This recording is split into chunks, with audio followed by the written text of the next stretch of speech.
තෙරුවන් සරණයි. විශ්වමාතාවනේ සියලු දෙවිදතුන් වහන්සේලාගේ අවසරය අද සිටිමි. ඉතින් සුබ දවසක් කියලා මාත් එක්ක එකතු වෙන ඔයාලා හැමෝම චන්ද්‍රගුණේ නාලිකාව වෙනුවෙන් සාදරයෙන් පිළිගන්නවා. ඉතින් එහෙනම් ඔන්න අපි අදත් හමු වුණා. අපි ඉතින් අදත් ටිකක් කතා කරමු. ඉතින් මොකක්ද මේ විශ්වය කියන්නේ? මොකක්ද මේ ධර්මයන්? කවුද අපි මිනිස්සු? අපි දෙවිදතුන් වහන්සේලා ආදී සියලුම ඔක්කොමත් එක්ක ජාති වශයෙන් සියලු මිනිස්සු විදිහට එකතු වෙලා ඉන්නවා. අපි මිනිස්සු මේක එක්තලයක් මේ පෘථුවිය. ඉතින් අපි මේ පෘථුවියේ වාසීන් විදිහට මිනිස්සු කොට්ටාසිය විදිහට මේ සියලුම දෙනාට කතා කරන්නේ. ඉතින් අපි එක් කොට්ටාසිය විදිහට ලොකු සංකීර්ණ ජීවිත රටාවක් ගත කරන කාලෙක වෙනස් හැරවුම් ලක්ෂක ලෝකයේ ලොකු පෙරලියක් වෙන කාලෙක තමයි අපි මේ කතා කරන්නේ. අපි වලට කතන්දරයක් කියන්නේ කතාවක් කිව්වා. මම කට්ටියකට ආරාධනා කරා. මේක මේ සමස්ත ජීවත් වෙන සියලුම මිනිස්සුන්ට කරන කතාවක් නෙවෙයි. මේක මේ ඇත්ත හොයන, සත්‍ය හොයන, සත්‍ය ගවේෂණය කරන, බණ අහන, දේශනා අහන, කියන්නේ ධර්මය කියන්නේ මොකක්ද? දෙවිදේවතුන් වහන්සේලාගේ ශක්තියින් පිළිබඳ හොයන, ඒ වරම් පිළිබඳ හොයන, ඒ හැම දෙයකම තියෙන එක ඇත්තක්. ඒ ඇත්ත තමයි මේ විශ්ව ධර්මතාවය, මේ සෝබා දහම. මේ මොන එකකින් ගියත් ඒකේ අන්තිම තැන සෝබා දහම. දේව පැතිකඩෙන්ද, බුද්ධ ශාසනය පැත්තෙන්ද, අනිකුත් ජේසුස් ක්‍රිස්තුස් වහන්සේගේ ධර්මයෙන්ද, ඒ වගේම නබි මුහම්මද් තුමාගේ ධර්මයෙන්ද ඔක්කොම අන්තිම තැනට ගියාට පස්සේ ඒකේ තියෙන එකම සත්‍යයි. මේ ඔක්කොටම තමයි මම කතා කරන්නේ. අපි තුන්දෙනා මේ කතා කරන්නේ. අපි තුන්දෙනෙක් කියන්නේ මේක ඒක අමාරු කාර්යයක්. කියන්නේ සාමාන්‍ය කණ්ඩායමක් ගත්තට පස්සේ එක්කෙනෙක්ට එක්කෙනෙක් දෙවනි වෙන්නේ නැති, ඒ වගේ මගේ මට්ටමට ආවට පස්සේ අනිත් එක්කෙනා කවලා මම තමයි එහෙම කියන එකක් තියෙනවා කණ්ඩායමක් වුණා. හැබැයි අපි තුන්දෙනා අතර එහෙම දෙයක් නෑ. අපි මොකද අපි තුන්දෙනා අපි තේරුම් ගන්න තියෙනවා. අපි තුන්දෙනා තුන්දෙනාට ආවේනික හැකියාවන් ශක්තියින් ඒ වගේ අපි අවබෝධයකින් අපි තුන්දෙනාගේ තියෙන අදහස් මතත් එක්ක අපි සාකච්ඡාවන් එක්ක අපි ආපු අවබෝධයක් මේක. අපි බුද්ධ ධර්මයේ පැත්ත, ඒ දේශනා පැත්ත අවබෝධය අපි ගත්ත අපේ සාකච්ඡා මාර්ගයෙන් අපි අහලා තියෙන. අපි ඒකේ ඇත්තම දේ මොකක්ද? ඇත්ත යථාර්ථය මොකක්ද? මේකේ අන්තිම තැන මොකක්ද? අනිත් ඒවාත් ඒ කියන්නේ දෙවිදේවතුන් වහන්සේලාගේ පැත්තෙන් මොකද්ද මේ කියන්නේ වරම් ජීවිත පැත්තේ මොකද්ද ඒකෙන් කියන්නේ? ඒකෙත් ඒ වගේ. ඉතින් ඇත්තම සත්‍ය දේ වැටහිලා බොරුවක් පස්සේ යන දෙයක් සමාජයක් තමයි පේන්න තියෙන ඉස්සරහා. ගොඩක් අය ධර්මයේ පෙන්නලා, ඒ දේව පැතිකඩ පෙන්නලා මිනිස්සු මුලා කරනවා. තමන්ගේ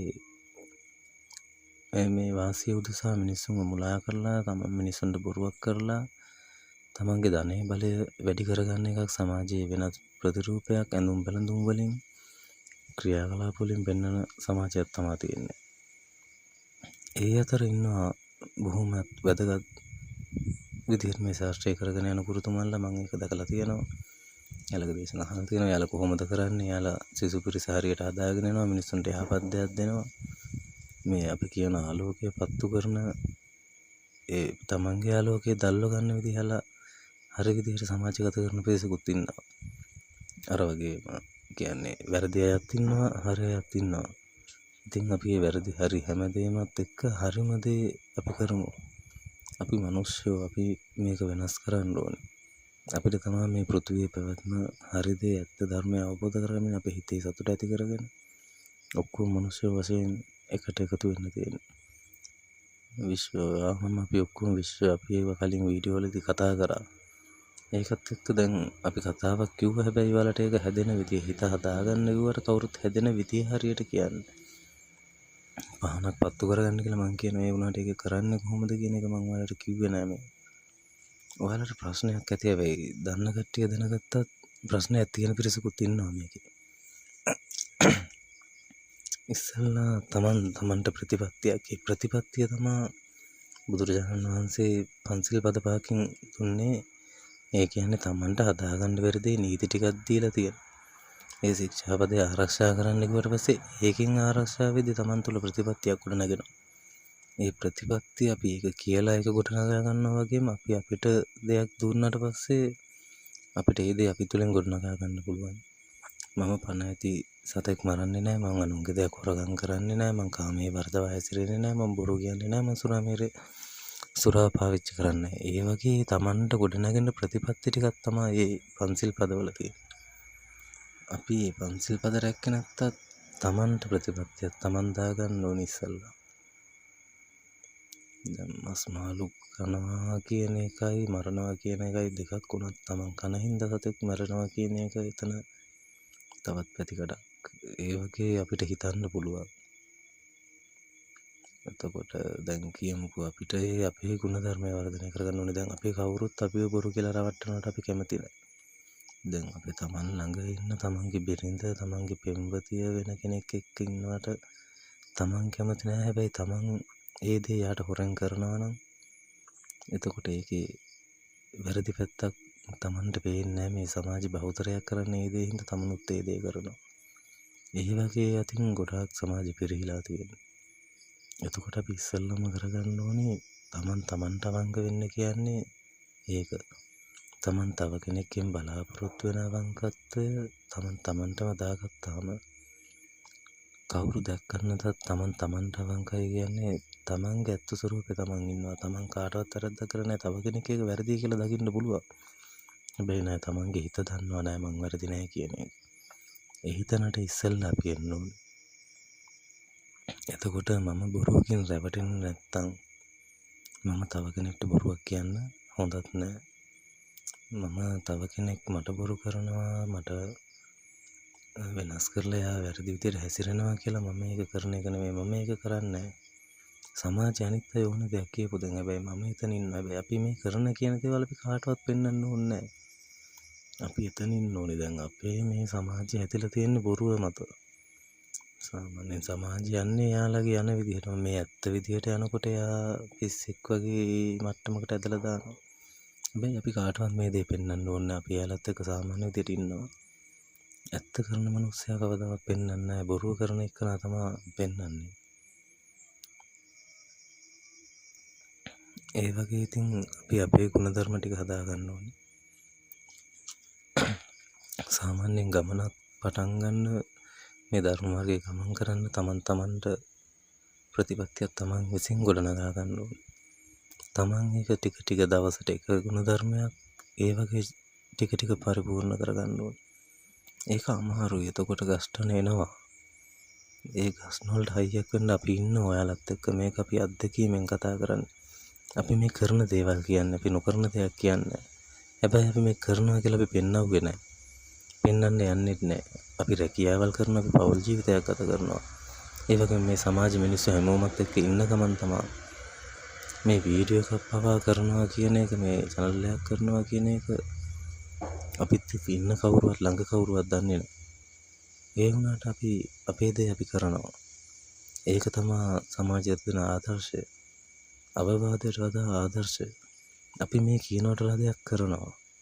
ඒ කරන හින්දා තමයි ඔයාලට මේ කතා කරන්නේ. ඉතින් අපි ඔක්කොම මේක මේ විදිහට ටික මම අපි ඔයාලට කිව්වේ මූලික වශයෙන් මූලිකවම හැදෙන්න ඕනේ. කියන්නේ තමන්ගේ අවබෝධය තමයි තමන් තුලින් ගොඩනගා ගන්න ඕනේ.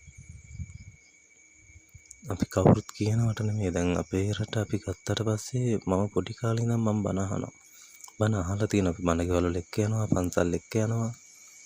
හැබැයි ඒක අහන වෙලාවට අපේ ඇතුලේ 아무තු භක්තියක් තියෙන බෑ. අහලා ආවට පස්සේ ඒ ආපු දෙයක්වත් මතකත් නැහැ. ඒ වගේ දෙයක් අපේ ක්‍රියාවකත් නැහැ. ඉතින් හැමදාම අපි එකම තැන. අපි මේ දේවල් අහන්න ඕනේ. අපි අපේ ජීවිතේට අනුබද්ධ කරගන්න ඕනේ. ඒක තමයි ඒකේ ගන්න තියෙන දේ අපිට. හැබැයි මේකෙදි ගොඩක් දේවල් වෙන්නේ කියන්නේ එයාලා කියනවා, එයාලා කතාව එයාලා මාරු කරනවා. දැන් නිවන් දකින්න කියනවා, ඊට පස්සේ නිවන පැත්තක තියලා එයාලා කියනවා මෙහෙම දානමාන දෙන්න, මෙහෙම කරන්න ඔයාලගේ ඊළඟ භවය සුගතිගාමී කරගන්න, හොඳ මිනිස්සු ඇති කරගන්න. එතකොට ඒක අහන කෙනාට ඒකේ අපම්බ්‍රංශයක්. මේ හරි අවබෝධය දෙන්නේ ඒක දෙන්නේ කියන්නේ කියන කෙනත් ඒක පිළිපදින්නේ නැහැ.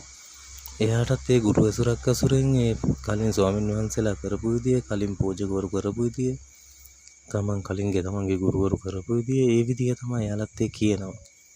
තනිකර අර රෙකෝඩ් එකක් දාලා වගේ චිප් එක කරලා අපි සින්දු ටිකක් දාලා ඒ චිප් එක ෆෝන් එකකට දාලා ප්ලේ කරනවා වගේ වැඩක් තමයි සමාජ වෙන්නේ. සින්දු අහලා අපි නටනවා වගේ අපිත් බන අහලා 아무තු විනෝදයක් ගන්නවා. ඒක සින්දු අහලා ඉවර වෙනකොට ඒ විනෝදෙත් ඉවරයි. ඉන්නොත් ඉවරයි. ආපහු ඒ විනෝද ගන්න ආපහු සින්දු අහන්න ඕනේ. ඒ විදිහට නෙමෙයි. මේක ඉතින් සින්දුවක් කියුවා සින්දුවක් ඇතුලේ ධර්මයක් තියෙනවා.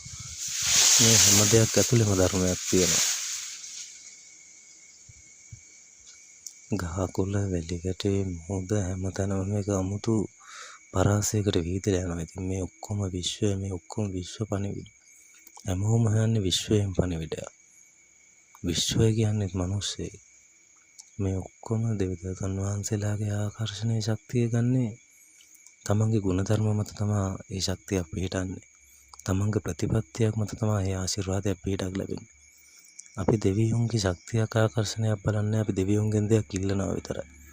අපි ඒකත් ඉල්ලන්නේ අපි අසරණ නම් අපිට ඒක දෙන්න කියලා දෙයියෝ මතක් වෙනවා මිසක් හොඳින් ඉන්නකොට දෙයියෝ මතක නැහැ කාටවත්. එතකොට පවපින වැඩකුත් නැහැ. තමන්ට සල්ලි දෙනවා නම් දෙයියෝ වැඩකුත් නැහැ, පවපින වැඩකුත් නැහැ. හැබැයි අපන් අසරණ වුණාම සල්ලි නැති වුණාම ඒ වගේ වුණාම තමයි දෙයියෝ මතක් වෙන්නේ. ඒ වගේ සමාජයක් දැන් තියෙන්නේ. ඉතින් හිටියොත් හොඳට ඇදී, දෙවියොත් නමට වඳී. තමන්ගේ ගුණධර්ම, තමන්ගේ ප්‍රතිපත්ති ඉස්සල්ලාම තමන් චුට්ට හදාගන්න. ඔයාලා අපිත් එක්ක කමෙන්ට් කරන්න. ඔයාලගේ තියෙන ප්‍රශ්නයක් අපිට එවන්න. එතකොට අපිට තවත් ලේසි වීඩියෝ ඉස්සරහට කරගෙන යන්න. අපේ නාලිකාවත් එක්ක එකතු වෙන්න. මේක බෙදා ගන්න. මේ මම කතා කරන්නේ ඇත්ත වෙන සත්‍ය ගවේෂකයන්ට. නැතුව මේ දුවන්නම් වාලේ මේ සමාජ රැල්ලට යන කාටවත් නෙමෙයි මම කතා කරන්නේ. මට මේ නාලිකාවෙන් views වැඩකුත් නැහැ, සල්ලි වැඩකුත් නැහැ. හැබැයි මම්මගේ වචනේ මම මේකෙන් පිට කරනවා. අපි තුන්දෙනාගේ එකමුතු භවයේ වචනේ මම මෙතනින් පිට කරනවා. මේ වීඩියෝ වල අපහැදිලි තැන් ඇති, සද්ද බද්ද ඇති. මොකද මම මේක සාමාන්‍ය පරිසරයේ ඉඳන් වාහන යනවා පාරේ, ගස් කොළන් වල හුලන් සද්දේ. මම කාමරයකට ඉඳන් මයික් එකකින්වත් මුක්කෙන්වත් නෙමෙයි. ෆෝන් එකේ වොයිස් රෙකෝඩර් එකකින් කියලා තමයි මම මේ දාන්නේ. ඉතින් ඒ වචනේ වැදගත් වෙන කෙනෙක්ට මේක වැදගත්. ඒ වැදගත් වෙන ඔයා මේක අහන්න. මට මේක 100ක් බලන්න ඕනේ නැහැ. මේ කියන කතාව එක්කෙනෙක් තේරුම් ගත්තත් මට මගේ වචනෙට සාධාරණයක් ඉෂ්ට වෙනවා කියන සතුට මගේ හදවතට මට තියෙනවා. ඉතින් ඒ වගේ මේක වටින ඔයාට මේක වැදගත් වෙයි. මම මේ දේ කියන්න හිටියේ ගොඩාක් ඉන්නවා සතුටු වේදී. ඇත්ත දේ දෙන පිරිසක් ඉන්නවා. බොරු කියන 100ක් අතර ඇත්ත කියන එක්කෙනෙක් දෙන්නෙක් ඉන්නවා. ඉතින් එතකොට මං වගේ තවත් ඇත්ත කියන පිරිසක් හදන ගොඩක් ගුරුරු දැකලා තියෙනවා. ඒ තැන්වලත් අපි ඉන්නවා. අහලා තියෙනවා. මොකද්ද මේ කියන්නේ? මොකද්ද මේ වෙන්නේ? ඇත්ත හැමතැනම ඉන්නවා. අපි කොතන හරි ඇත්ත කියනවා නම් ඒක චූටි ළමයෙක්වත් ඒක පිළිගන්නවා. මම ඇඳුමෙන් මිනිස්සු බලන්නෙත් නැහැ, පෙනුමෙන් බලන්නෙත් නැහැ. එයා කියන්නේ මොකද්ද? ඒකේ මට දෙයක් ගන්න තියෙනවා නම් මම ඒ දේ ගන්නවා. ඉතින් ගොඩක් ස්තුතියි අපේ නාලිකාවත් එක්ක එකතුලා ඉන්න ඔයාලට. මේ දේ තේරෙන දැනෙන ඔයා මේක පිළිපදින එක්කෙනෙක් ඇති. ඒ වගේ පිරිස ටික අපිට එකතු වෙයි. අපි මේක පටන් ගත්තේ නැත්නම් මේක ගමනක් වෙන්නේ නැහැ. ඉතින් ආදරෙන් කියනවා මේක subscribe කරන්න. ඔයාලා දන්න මේ ඇත්ත හොයන කට්ටියට share කරන්න. අපිත් එක්ක අපේ වීඩියෝ වලට කමෙන්ට් කරන්න අනිවාර්යෙන්. ඉතින් ඔයාලට ගොඩක් ස්තුතියි. බුදු සරණයි, ජේසු පිහිටයි, අල්ලා දෙවියන්ගේ පිහිටයි, ශිව දෙවියන්ගේ පිහිටයි, ගල දෙවියන්ගේ පිහිටයි, වට්ටකාලී මෑණියන්ගේ පිහිටයි, විශ්ව මාතාවගේ පිහිටයි. ස්තුතියි.